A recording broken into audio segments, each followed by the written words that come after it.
Hi everyone, welcome back to Serena Nicole. Today we're going to get into the art of saying no. Two little words that really pack a punch.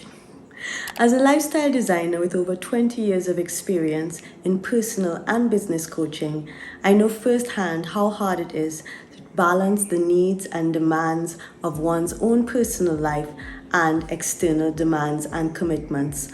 However, mastering the art of saying no is key to slowing down, protecting your peace, and ultimately living a life that aligns with your core values. So before we go further, let's take a look at some of the key takeaways you're going to get from today's video. In today's video, we'll learn 7 actionable strategies to say no gracefully and set effective boundaries, how to overcome the guilt and people-pleasing tendencies that may be holding you back, ways to integrate self-care and slow living into your routine for a more balanced life. Tip 1. Set clear priorities.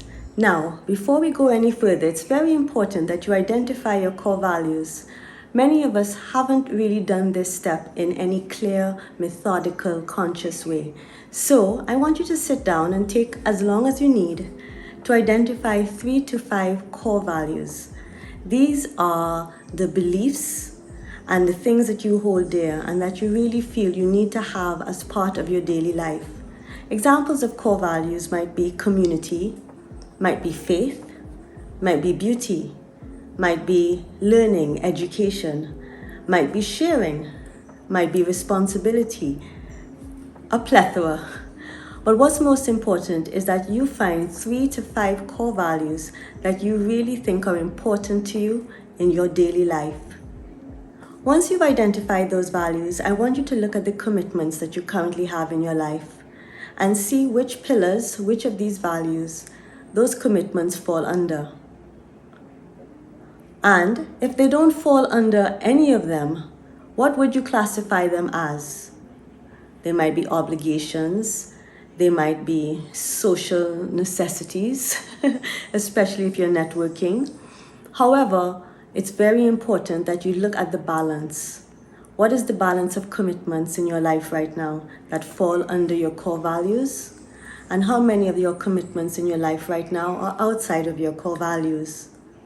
Now, you want to whittle this column down as much as possible. So what you're going to do is you're going to keep these commitments, but make sure that moving forward, what you say yes to more falls into this side of the page, the mythical page that I'm drawing here. Tip 2. No is a complete sentence. That's right. You don't need to say anything further than that. A lot of the times I run into people who feel that they have to give overly long explanations. What am I going to say? I need to think of something. Maybe I can tell them. No. No is a complete sentence. You don't owe anyone a lengthy explanation. So what I personally do is I just say, no, I'm sorry, I can't take that on right now. Or no, I won't be available for that right now. Now, some people, they want to push a little further. They want to see if they can argue their way into your life, into your schedule. And so when they do that, I just look at them. Just look at them. Just stay silent. Just stay centered in your core values. Stay centered in your belief. And just look back at them. If they go, why? What is it? Da-da-da-da. Is it this? Just look at them. Smile. And then if you need to, just repeat. I'm not available again. I'm sorry. And you just smile. Stay quiet. There's power. There's so much more power in silence. When you over-explain, you look weak, you look dishonest, you look shifty and shady. Just sit there. Look back at them. No, sorry. Especially if this is somebody that you're not close to, that you probably just have an acquaintanceship with. Those are often the people that don't take no for an answer. But if it's a personal friend, so somebody close to you, and you still you might not be ready to give the reason why you don't want to be involved, see if you can find alternative ways to help.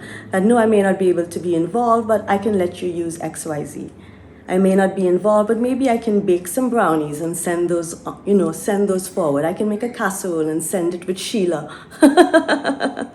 Or you might say, I know I'm not involved, but is there another way that I can help? You can say, no, I'm not available, but is there another way that I can help? And if not, then you just say, well, I wish you best of luck with that. Good luck with that. But remember, no is a complete sentence. Tip 3, set realistic boundaries. It's so important that you know your limits, both emotionally and physically. And of course, time-wise, we're limited by 24 hours in the day.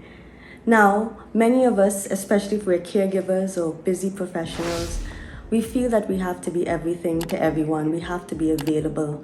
And we end up overextending ourselves. But it's very important that we know that we can't pour from an empty cup.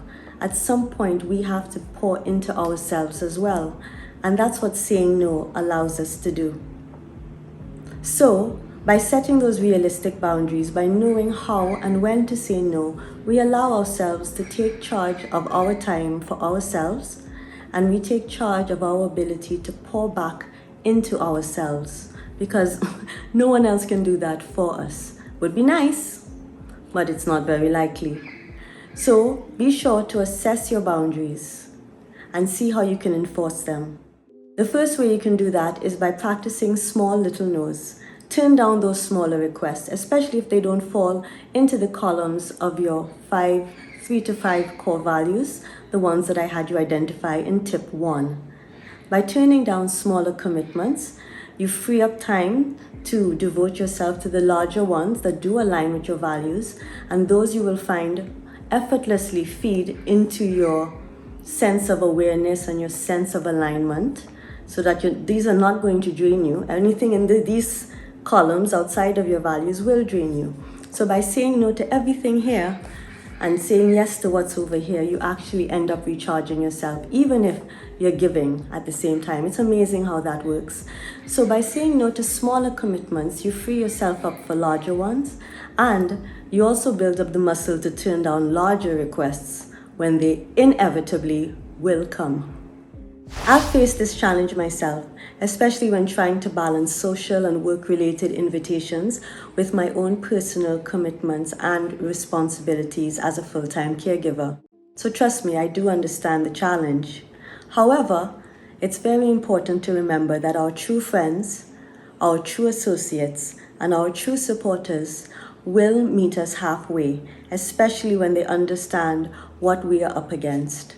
And even if you don't share that information with them, because you're under no obligation to, people who do truly value, respect, and support you will always try to find a way to meet you halfway when you set a boundary in place. So you don't need to worry about losing those. The only thing you need to worry about is about losing hanger-ons, exploiters, users, and those who are really invested in what they can get from you. By setting clear boundaries, you not only show the self-respect that you have for yourself, you clear space in your life for those relationships that truly matter. I want you to start by identifying one area where you struggle with boundaries, and to see how you can eliminate threats to that area by saying no in small ways, starting from today. By doing this, you'll be taking steps towards ensuring a more balanced life.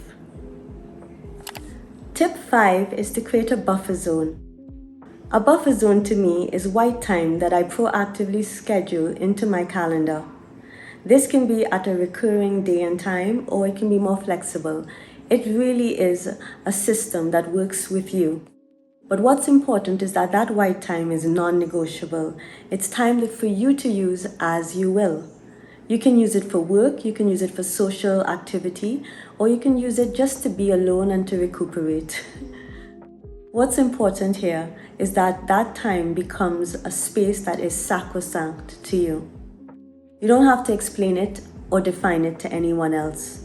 But what you will do when you have it in place is that when commitments come up that clash with it, that's the test when you will decide whether what you're being asked to participate in falls in line with your values. And if it does, it's fine to use your white space towards it. But if it clashes with your values, you're free to say, no, thanks for thinking of me, but I'm sorry I won't be able to attend or participate. Yeah, that's all.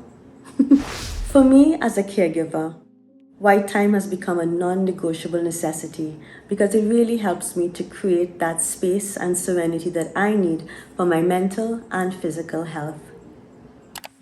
Tip 6 is to implement the 24-hour rule. The 24-hour rule allows you to think, to process something that is being asked of you, especially if the person wants to put you on the spot and needs an answer right away. What I suggest is that you tell them, that sounds really interesting, but I can't give you an answer right now. Can I get back to you in 24 hours? And of course you will get back to them, but that time allows you to release that pressure from your shoulders, that ticking time bomb, and to really sit with the request and see, does it align with your core values? Does it fall into your 3 to 5 pillars of core values, or does it lie outside? And if it's an outlier, that gives you enough space and time to get back to the person with a yes or a no without being under pressure. But try that next time when you might be on the fence, when you might be feeling that, oh my gosh, how do I say no? And they really want the answer in the moment. You tell them, I'm sorry, I'm going to need a little more time to think on that. And if they can't give you it, you just say, well, I'm sorry, I'll just have to bow out. I'm sorry, thanks for thinking of me. Tip 7 is to seek accountability and support. Share your goal of establishing better boundaries with a trusted friend or mentor, someone who can help you to stay accountable. Having someone that you can turn to when you are feeling a little shaky will go a long way in helping you to stay committed on this path. And remember, like I said before, you will feel shaky at times. And as well, there are going to be people who continue to push for more and more and more. What's important is to remember, like I said, that those who truly respect and appreciate you will find a way to meet you halfway and will always do their best to honor your boundaries. Knowing this has helped me to protect my peace, and it's been invaluable as a result. Remember, it's not my responsibility how people react. People are responsible for their reactions. I'm responsible for protecting my peace, and I want the same for you. Focus on protecting your peace and let others manage their reactions to that. Sometimes it's a little eye-opening. Now, if you want to continue this journey, feel free to download my guide to slow living. It helps you to establish a way of life that is more aligned with your core values, making it easier for you to say no to everything else. That link is in the description box. And if you would like a little more one-on-one guidance, I do have a limited amount of coaching spots open this month for one-on-one alignment sessions. You can also get that link in the box below. You deserve to prioritize your well-being and to create a life that aligns with your core values. If that sounds good, hit subscribe for more tips on self-care, boundary setting, and creating a life that aligns with your core values. I'll see you in the next video, but until then, check out this one.